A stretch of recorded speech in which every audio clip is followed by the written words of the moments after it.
Cette semaine, j'aimerais vous raconter l'histoire de Norman Salzitz, un juif qui a survécu à la Shoah. Il a perdu toute sa famille, mais s'est battu pour sauver le plus d'âmes juives possible.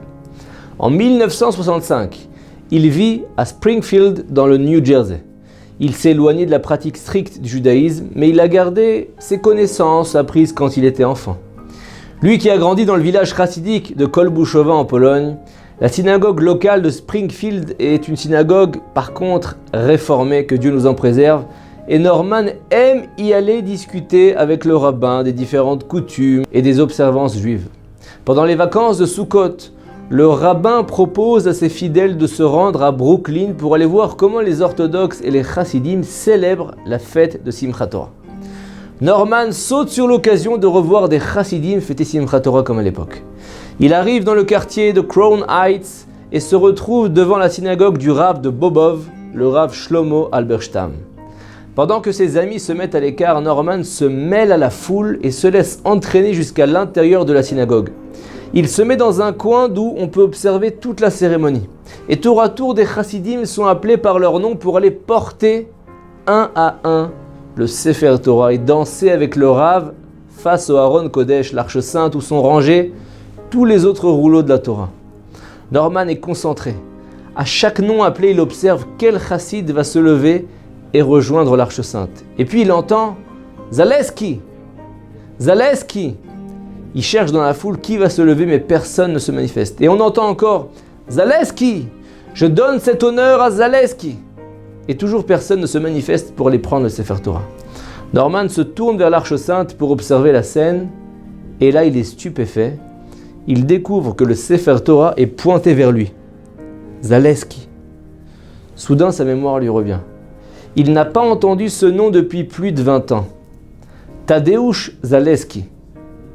Cette personne n'existe plus. Mais en fait, c'était le nom que Norman utilisait pour se faire passer pour un catholique polonais dans l'armée pendant la Seconde Guerre mondiale. Et pourtant, ce chassid, avec sa longue barbe rousse, connaissait son nom et choisit d'honorer Norman en lui tendant le Sefer Torah, lui permettant de danser avec le Rav de Bobov, le rabbi. Norman est un peu abasourdi, il s'avance doucement pour prendre le Sefer Torah.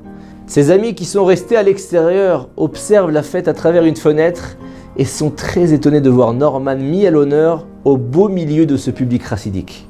Et après avoir rendu le Sefer Torah, Norman se dirige vers l'homme à la barbe rousse et lui demande en yiddish « Pourquoi tu m'as donné le Sefer Torah ? Et comment est-ce que tu connais mon nom Zaleski ?» Le chassid lui répond « J'ai une dette envers vous. Je suis vraiment heureux d'avoir pu vous en rembourser une toute petite partie en vous offrant cet honneur de porter le Sefer Torah. » Norman est étonné. « Une dette ? Quelle dette ? Comment est-ce possible ? Je ne vous connais même pas. » Le chassid lui dit « Si, vous me connaissez.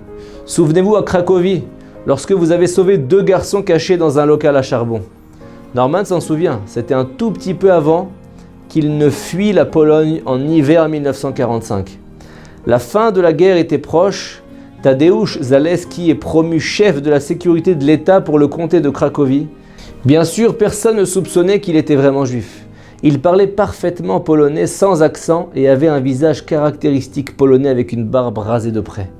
Il n'y avait aucune raison de douter qu'il ne soit pas un officier catholique. Et après que les Russes aient libéré la Pologne, les survivants juifs ont commencé à revenir dans leur ville. Un des miraculés est le Rav Steinberg, qui était le Rav de la communauté de Cracovie qui a été décimé. Il connaît la véritable identité de Tadeusz et vient lui demander de l'aide pour retrouver 2 jeunes garçons qui ont été arrêtés pour leur participation au marché noir du sucre. Zaleski interroge les chefs de chaque commissariat au sujet des 2 garçons, mais n'obtient aucun renseignement.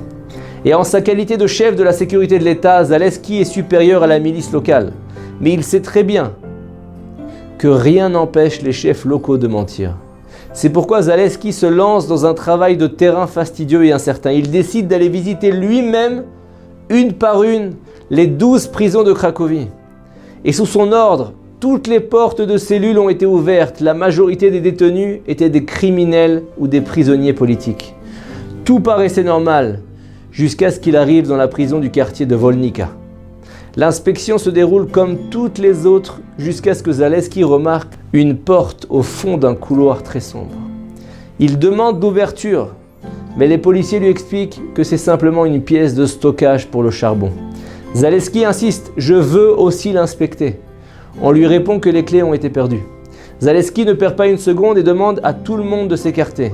Il sort son arme et tire sur le cadenas de la porte qui s'ouvre aussitôt. Il s'agit effectivement d'une pièce de stockage de charbon. Pourtant là-bas il aperçoit deux silhouettes très fines.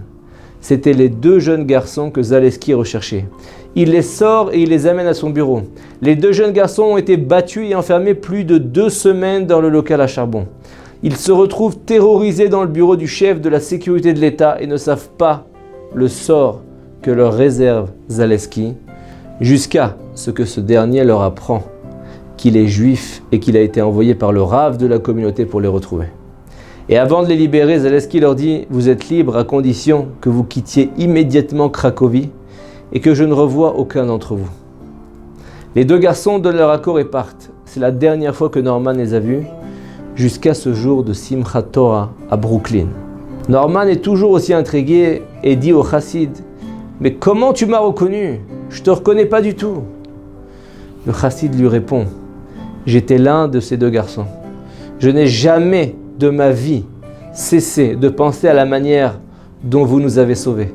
Je ne pourrai jamais oublier votre visage le jour où vous nous avez libérés du local à charbon. Je vous ai reconnu à la seconde où vous êtes entrés dans cette synagogue. » Et il rappelle à Norman que les années ont laissé leur marque. Lui était un enfant à l'époque et donc n'a plus la même apparence aujourd'hui, alors que Norman était déjà un adulte à Cracovie. Les amis de Norman sont encore à la fenêtre.